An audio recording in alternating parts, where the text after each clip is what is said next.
안녕하세요. 일상의 소소한 아름다움을 발견하는 언니 스토리맘입니다.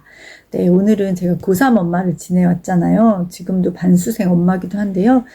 제가 듣기도 했고, 제가 실수로 말했기도 했고, 주변 엄마들하고 입시 끝나고서 얘기할 때 자기 좀 이런 거 힘들었다, 이런 질문 좀 안 했으면 좋겠다 하는 것들을 제가 좀 정리를 해서 말씀을 드리려고 합니다.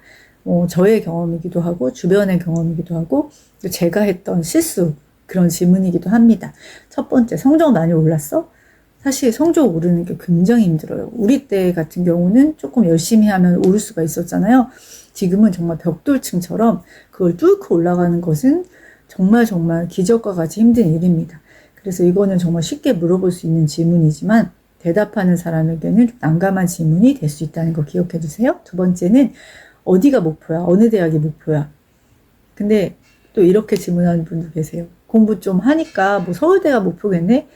쉽지가 않습니다. 네. 그리고 목표라는 것을 말하는 것도 참 그렇지만 보통 목표는 크게 잡잖아요. 근데 내 성적보다는 이제 높게 잡는단 말이죠.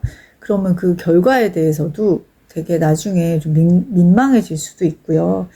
그리고 목표인 게 사실 그렇게 왜 그렇게 궁금하실까요? 네, 네. 이런 질문 좀 피해 주시면 좋을 것 같고요. 정시야, 수시야 같은 경우도 당연히 수시도 준비하고 싶고, 또 정시도 서브로 또 준비하고 싶지만, 특히나 이제 학군제 같은 경우는 수시로 대학을 좋은 데를 가는 것이 참 쉽지가 않습니다. 그렇기 때문에 이런 질문도 난감한 질문에 해당이 될 수가 있어요. 세 번째는, 저 같은 경우는 이제 이 질문은 괜찮았는데, 학원 어디 다녀? 이런 질문이 좀 민망하다고 하시더라고요. 좀 난감하고, 이제 아무래도 같은 학교에 또 같이 이제 경쟁하는 상황에서 어떤 뭐 내신 관리하고 어디 다녀 하면은 사실 또 그 선생님이 잘 가르쳐 준다고 해도 소개시켜 주기가 좀 쉽지 않은 경우도 있고요. 그리고 막 꼬치꼬치 막 과외는 어디야, 무슨 학원이야, 누가 잘 가르쳐, 이런 것들에 다 답해주는 에너지도 좀 없는 편입니다.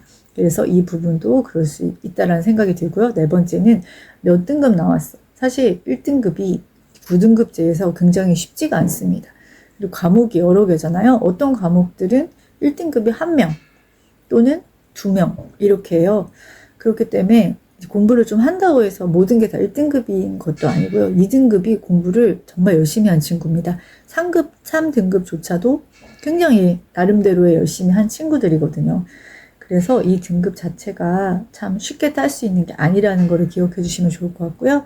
논술 준비에 면접학원 어디 다녀? 이런 질문들도 아까 학원과 마찬가지로 좀 말하기도 좀 애매한 질문이기도 하고, 또 논술 같은 경우는 로또 전형이에요. 그래서 저희 아이 같은 경우는 논술은 준비 안 했는데 둘째는 할 수도 있고요.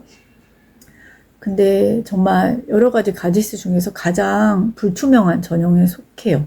그래서 내가 뽑힐지 안 뽑힐지 정말 쉽지 않은 것이기 때문에 논술 전형을 사실은 만약에 대여섯 장을 쓴다고 했을 때는 엄청난 모험이고 도전이거든요. 다 떨어질 것을 각오하고 하는 그런 결정이기 때문에 되도록 안 물어보시는 거. 그리고 논술 어디 넣었어? 이것도 참, 정말 안 물어보시면 좋은 것이고요. 여섯 번째는 엄마가 얼마나 챙겨줘. 사실 챙겨줄 거 별로 없습니다. 그냥 같이 마음 좀 졸이는 거, 같이 그냥 옆에 있어주는 거, 먹고 싶은 거 좀 사주는 거, 아니면 만들어주는 거, 이 정도예요. 사실 너무 챙겨준다거나 너무 이러는 것도 아이한테 부담이고요. 또 엄마들도 바쁘잖아요. 그리고 이중고거든요. 그래서 이런 것들은 굳이 물어볼 필요가 없는 질문에 해당이 되고요. 어디 붙었어? 딱 수능 끝나면 바로 전화 오는 경우가 있습니다. 근데 결정이 보통 2월 중순까지도 기다려야 되고요. 대기 번호가 되게 많거든요.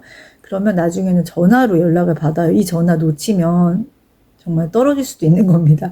되게 민감해지는 시기거든요. 벨소리 하나에도. 그래서 이제 전화통화 길게 하는 것도, 좀 뭔가 거기에 적절하지 않을 뿐더러, 어디 붙었어. 그 사람이 말할 때까지 기다려주시는 것이 훨씬 낫습니다. 말을 안 하면 떨어진 겁니다. 그래서, 안 물어보시는 게 좋고요. 모의고사 결과 어땠어? 특히 고3 같은 경우, 육모랑 구모 같은 경우에는 모의고사가 수능하고 연결성이 많기 때문에 아이들도 굉장히 긴장하고요. 실수도 많이 하고 또 결과에 따라서 굉장히 낙심도 하고 그리고 또 그걸 보는 부모 마음도 굉장히 힘든 상황이에요. 그래서 모의고사 결과 등급 같은 경우는 안 물어보시는 것이 훨씬 좋고요. 그리고 재수 생각해 봤어.